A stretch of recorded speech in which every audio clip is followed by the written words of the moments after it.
said you're gay. You said what? I said you're gay. Gay is when boys love other boys and girls love other girls. Like, they get married to them. So unfortunately, I'm not gay. I am married to Daddy, who's a boy. It's okay. Do you know what that means, though? Do you understand? Yes, I'm not gay. What? Yes, I'm not gay. Well, we don't know yet. You're too little. You might be, or you might not be. And no matter what, it's okay. I want to be gay. Why? Because I like it. We love gay people. Of course we do, but we love straight people, too. Do you want to talk about it? You could still be gay. We don't know. You don't have to be sad. Ellie. It's kind of like the color of your eyes or the color of your skin. It's just how you're born. So we just don't know until you're older. You know what I mean? It's just one of those things. So you might be gay, you might be straight.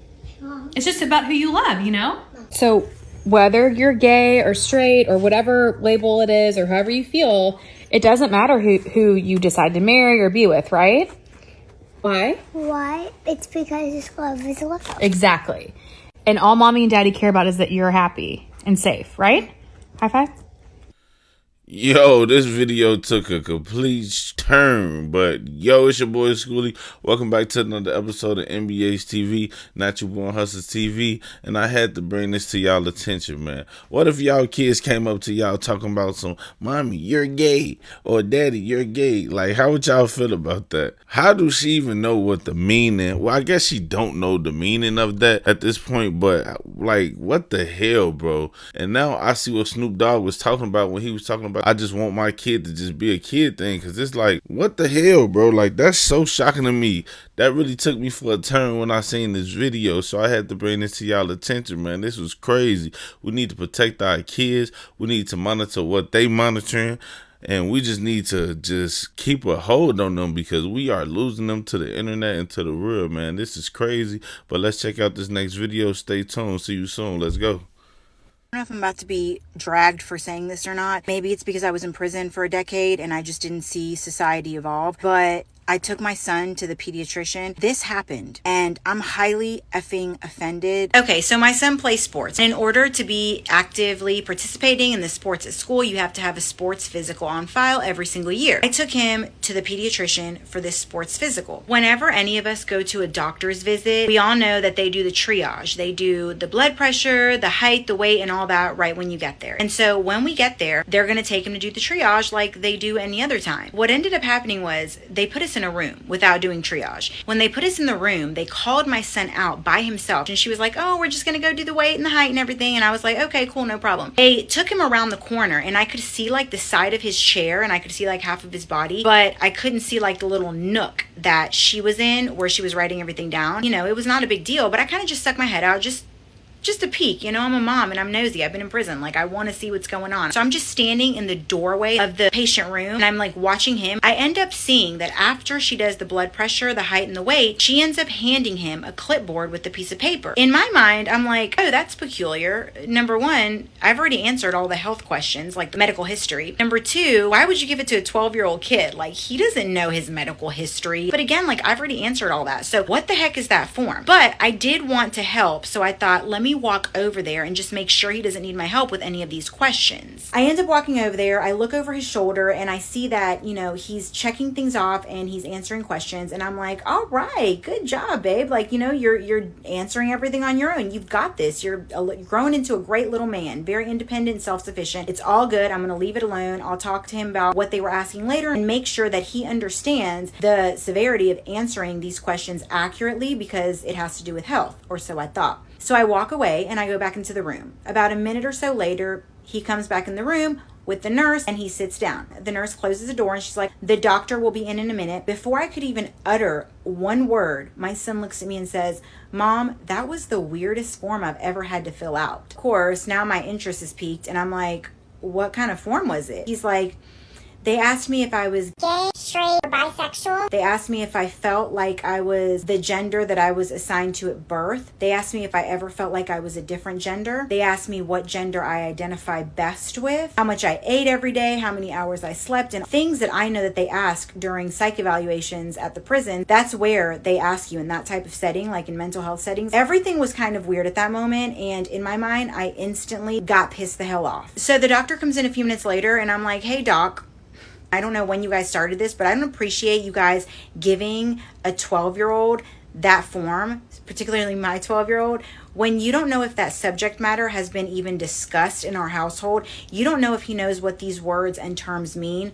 For the record, he does. I mean, I think most 12-year-olds probably do, but that's besides the point. They don't know that. You don't know if now I'm going to have a conversation with my child discussing why he's being asked this, what the relevance is to his life, and explaining things that he may not have previously known and I didn't want to discuss just yet because I didn't think it was age appropriate. You can't make that generalization, because the reality is that 12-year-olds, most of them, they're not engaging in sexual behavior, and everything they hear is just from social media. They don't even know a lot of the time at that age, like what actual real information is, like what is legit and what they just hear on social media and from their friends. They might not know what your birth assignment was. They might not know what transitioning is. And why would they if it hasn't been something that's come up in their household before? And you wouldn't know that because you didn't bother to ask. So at the very least, I would have appreciated if you would have brought that to me, said, hey mom, scan this real quick. If you're okay with us giving it to your child, then, you know, we would like to, and that would have been fine.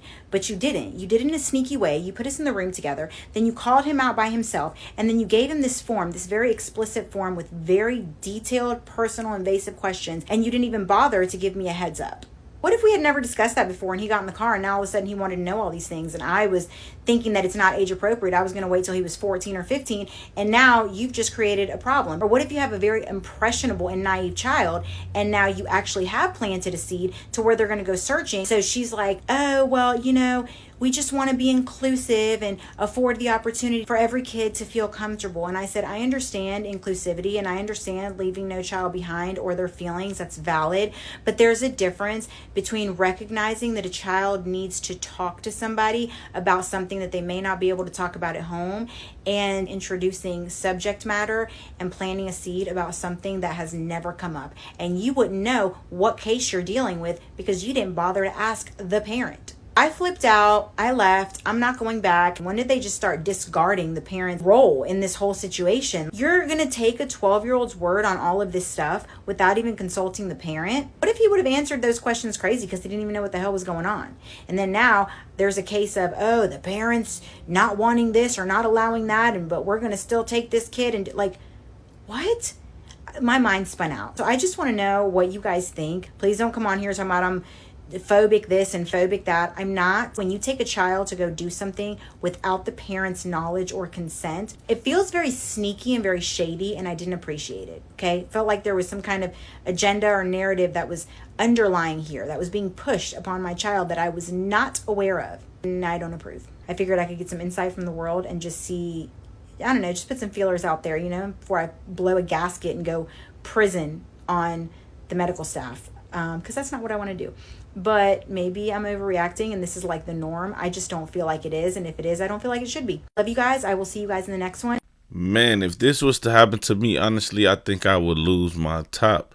That is crazy. It's like they really trying to force this upon our kids. Like, I knew about being gay and all that stuff about just going to public school.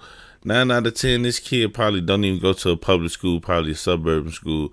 And we used to tease each other because that's what we saw at home and what we thought was cool. But this is not cool. You can slowly see that the government is trying to push this upon our kids. We need to take some type of control of this. And she is not wrong for speaking up because, like she say, she could have went prison on him. This lady let it be known that she went to prison. She don't care. She probably would get on that for real. And I don't think they want to see that because I don't want to see nobody defend their kid in that way. And when it comes to defending your kid, like I said in the previous video, you never know what you'll do, man. You'll probably flip out and turn to someone that you probably never seen and never wish to be. You know what I'm saying? When it comes to your kid, I know me personally, my 3 girls, I love them dearly, and I just pray that I never have to experience nothing like this. It's kind of easier on girls, but not really, because that's still disrespectful, even though that it is a little boy. But it's easier on girls because it's like, I don't know, maybe I'm wrong, maybe I'm right. Y'all let me know, would this situation be easier if she would have had a little girl? I know it's just inappropriate all the way around, but what do y'all think, man?